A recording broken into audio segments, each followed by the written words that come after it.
The Snow Bride.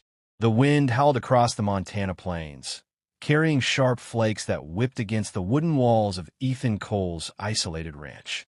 Snow had fallen for 3 days straight, blanketing the world in white silence, and the ranch's lone silhouette stood against the gray sky like a forgotten memory. Inside, the hearth crackled weakly, trying to hold back the chill, but the emptiness of the house gnawed at Ethan more than the frost ever could. Since his wife Clara's death 3 years ago, he had spoken to few beyond the horses in the stables and the whispering wind. His life had narrowed into routine, feeding cattle, tending fences, and enduring long, lonesome nights. He moved methodically through the barn, brushing snow from the saddles, when a sudden movement at the edge of the property caught his eye. A shape, barely visible through the white storm, stumbled along the fence line, dragging itself toward the woods. At first, he thought it was a fallen tree branch, but then the glint of silk against the snow made him pause.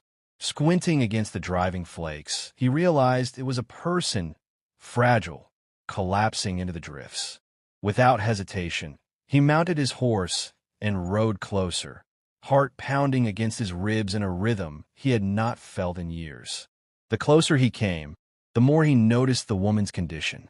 She was small, almost ethereal in the storm, dressed in a red silk gown, now torn and frozen stiff. Her dark hair clung to her pale, frozen cheeks, and her lips were tinged with blue. She shivered violently, teeth rattling with each gust of wind. Ethan dismounted and approached cautiously, unsure if she was alive. Kneeling beside her, he brushed the snow from her shoulders and whispered her name, though he didn't know it yet. She flinched, but when his warm hand rested on her arm, she did not pull away. "She's alive," Ethan muttered to himself, hoisting her against his chest. The silk tore slightly beneath his grip, but he ignored it. His breaths formed clouds in the frigid air as he carried her back to the cabin, each step sinking deep into the snow. Inside, he laid her gently on a mattress and wrapped her in blankets, drawing the fire closer. The scent of smoke and pine filled the room, mingling with the faint, unfamiliar fragrance clinging to her dress. When she finally stirred, her dark eyes opened, wide with terror and confusion. "Ming," she whispered, the name trembling on her lips. Ethan realized she spoke English poorly, accented and halting. "You safe?" he asked, kneeling beside her.